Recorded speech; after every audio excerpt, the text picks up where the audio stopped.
Hello guys, welcome back sa ating Python tutorial. Ang topic natin sa video na ito ay kung paano mag-return ng value mula sa mga decorated na function. And then after nun, magkakaroon lang tayo ng ilang samples ng decorators. So sa mga nakaraan na video, napag-aralan na natin kung paano gumawa ng decorator. And then napag-aralan na rin natin kung paano i-collect yung kanilang mga arguments. Pero dito sa mga functions or mga decorated functions natin, wala ditong nagre-return ng value. So dito sa introduce, nagpa-print lang naman siya. And then same lang din dito sa say hi function, nagpa-print lang siya ng hi. So paano tayo makakapag-return ng value mula sa ating mga decorated na function? So gumawa tayo ng sample. So delete muna natin to. And then ito, i-update lang natin. So sabihin natin ano to, addition. So alam ko palagi natin ginagamit yung function na to. So ang point lang naman is pinapakita lang natin kung paano mag-return ng value mula sa isang decorated na function. So proceed na natin, n1, n2, and then i-return lang natin yung sum ng n1 at saka n2. Return n1 plus n2. So anong susunod na step dito? Tignan natin yung ating decorator. So saan natin ilalagay dito yung return? Kasi makikita natin na yung wrapper function natin is wala naman siyang nire-return na value. Bali, ang pwede natin gawin is pwede nating i-return agad to. Kasi magre-return siya ng value, di ba? Yung sum ang i-return niya.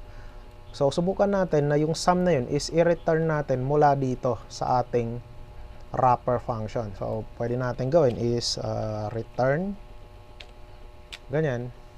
And then subukan natin kung gagana sa pamamagitan nito. So invoke lang natin yung ating function. And then sabihin natin 9 and 10. And since hindi na tayo nagpa-print kundi nagre-return tayo, kailangan natin tong ilagay sa print. Ayan. And subukan natin. Run.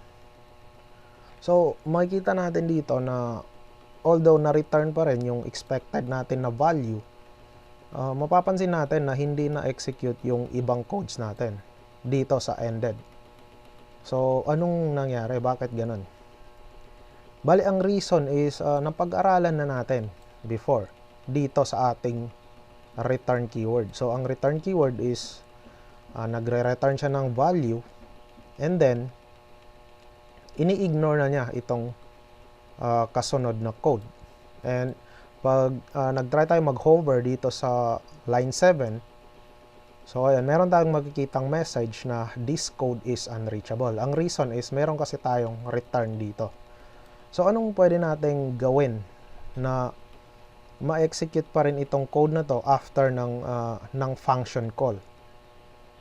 So ang pwede nating gawin is pwede nating i-save ito sa isang variable, itong return. So ang pwede natin gawin is i-save siya sa isang variable, halimbawa var, and then ganyan. And then after natin ma-execute itong ended, i-return lang natin yung ating var. Return var, ganyan. And subukan natin. Run natin. So ayun, makikita natin na na-print pa rin yung started at saka ended and na-return pa rin yung ating value. So na-execute pa rin itong code na to after ng function call. So ganun lang, ganun yung way na mag-return tayo ng mga values mula sa ating mga decorated na functions. So ang susunod naman is gumawa lang tayo ng iba pang samples ng decorators.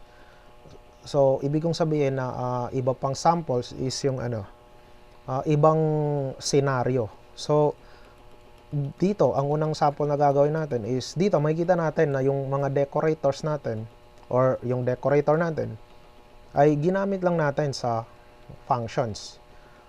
Bale, hindi lang sa function pwedeng gamitin yun. Pwede rin natin siyang gamitin sa ating mga methods. So, halimbawa, meron tayong class, sample, and then pwede rin natin gamitin dito yung yung decorator. And nakita na rin natin to before kasi dito natin ginamit yung ating static method at saka yung class method. So, alam na natin to na pwede natin tong gamitin sa loob ng ating class. Bali, ang isa pang sample is ganito. Tanggalin muna natin yan. Bali, makikita natin na meron tayong quarks, diba? Args at saka quarks. So, kung alam naman natin na hindi naman tayo magpapass ng keyword arguments, pwede na nating tanggalin to. Itong quarks. And args lang yung gamitin natin. Ibig sabihin nun, positional arguments lang yung ilalagay natin. So, pag nirun natin yan, so, ayun, pareho lang din yung result. Gumagana pa rin siya. And, last na sample is yung yung tinatawag na timer decorator. So, ganito yan. Siguro, tanggalin na muna natin to. And then, ito, i-comment na lang muna natin to. Bali, ang timer decorator is ginagamit siya para mag-measure ng bilis ng ating functions. So, anong ibig sabihin nun? Pag nilagay natin yung decorator na yun, i-measure ng decorator na yun or ipiprint niya kung gaano katagal matapos yung function na yun. So, halimbawa, meron tayong dalawang function na gusto nating gamitin. So, pareho lang sila ng output. Pero, titignan lang natin kung saan yung mas mabilis doon sa dalawang function na yun. And then, yun ang gagamitin natin.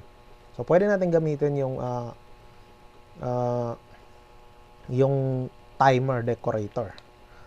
Pero, bago natin gawin yung timer decorator, kailangan na muna nating pag-aralan yung tinatawag na time module. So, nandito yun. Bali, ang time module is isa rin siya sa mga built-in. So, nandito siya. So, ito yung ating built-in na mga modules. So, pag pinress natin yung letter T, makikita natin dito yung time. So, nandito yun. Open ko na.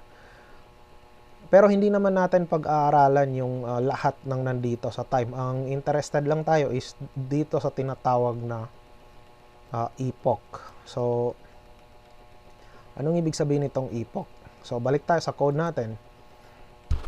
Ang ibig sabihin ng epoch is ito yung ginagamit ng ating computer para ma-measure yung time. So, alam ko medyo vague yun. Isipin na lang natin na yung epoch is ito yung iniisip ng computer natin na doon nag-start yung time. So, ganito yan. Para makita natin yung epoch ng computer na to, ganito lang gagawin natin. Una, import muna natin yung time module. And then, para makita yung ating epoch is ganito. Yung time.cTime. And then, magpapass tayo dito ng argument na 0. I-explain ko mamaya kung bakit 0 yung nandito. So, ang ginagawa ng cTime is piniprint niya yung ating epoch ng readable or understandable.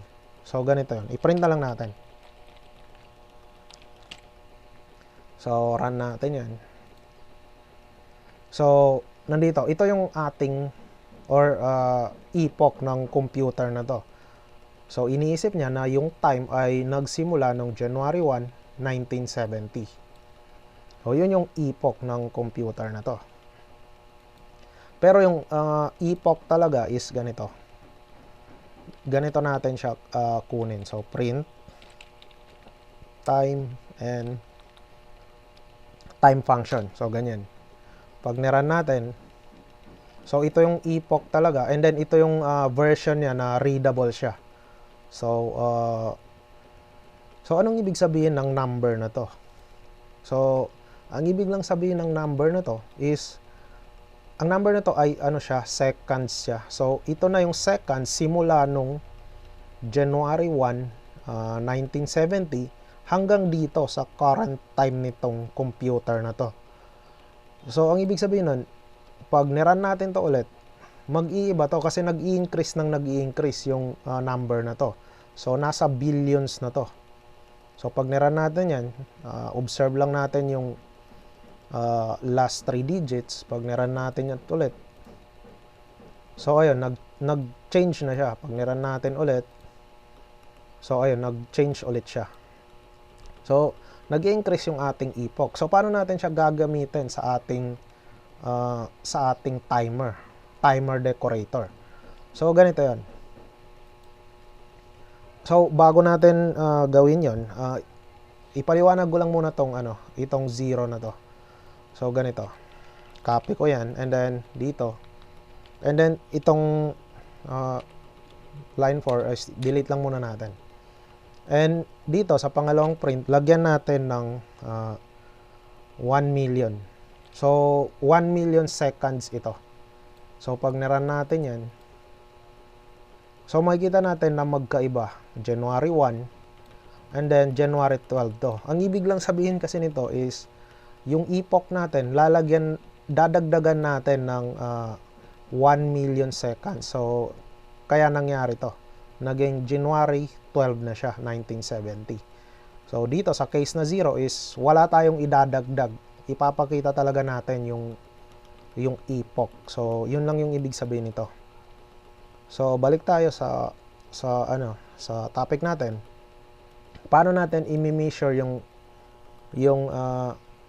bilis ng function? So, halimbawa dito sa line 4, pwede nating i-collect dito yung epoch. So, time and then i-save natin sa isang variable. So, sabihin natin start. Ganyan. And then dito sa line 6, i-collect ulit natin yung ating epoch. And i-save din natin sa isang variable. Time. And then dito sa line 5, gumawa tayo dito ng delay. So, anong delay? Yun yung delay bago ma-execute itong code na to. So, magkakaroon tayo dito ng delay. So, pwede natin sabihin na 2 seconds saka mag-execute itong line 6. So, para magawa natin yun, ganitong gagawin natin. So, time.sleep. And then, mag-input tayo dito ng number. Ang number na input natin is yun yung seconds. So, halimbawa, 2 seconds. And then, dito, sa line 7, i-print natin yung difference nila. So, end minus start. So, anong ibig sabihin nito? Bakit natin mina-minus yung end at saka start? Bali, ang nangyari dito, di ba, nag-i-increase yung epoch natin, di ba? So, magkaiba yung epoch dito sa line 4 at saka line 6. And, dinelay natin ng 2 seconds. Kaya pwede nating i-minus pwede nating bawasan yung end ng start. And then makikita natin doon kung ano yung difference. So, i-run na lang natin. So, run natin.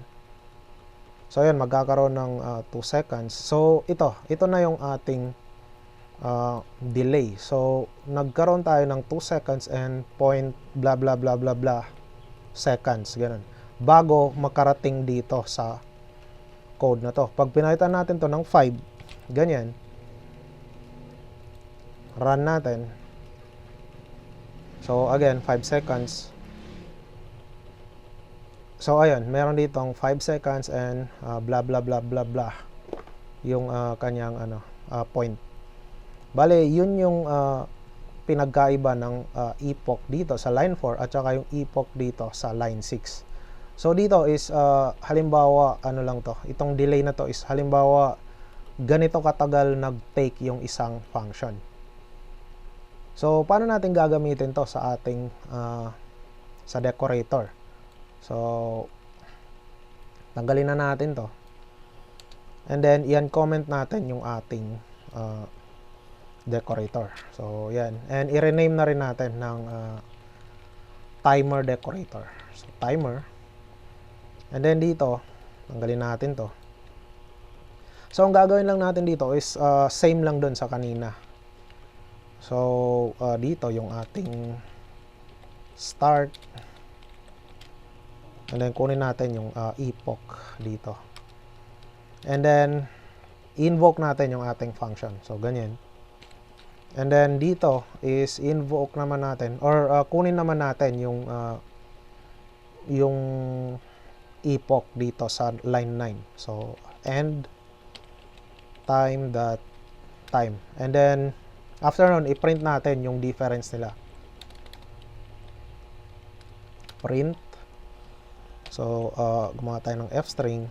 So, ganyan. Function, toke. And i-minus natin. And minus start. So, ganito yung nangyayari. So, ito yung start. Kukunin natin yung epoch. And then, i-execute natin yung function. And then, after natin ma-execute yung function, kukunin ulit natin yung epoch. And then, ima-minus natin. So, mami-measure natin dito kung gaano katagal nag-take yung function na to. So, subukan na natin gumawa ng decorated na function. So, halimbawa, ganito. Timer, decorator, and then, F1 or def F1. So, halimbawa, meron tayo ditong function na halimbawa, isang lang, for loop. For I from gumawa tayo dito ng range. And then, sabihin natin,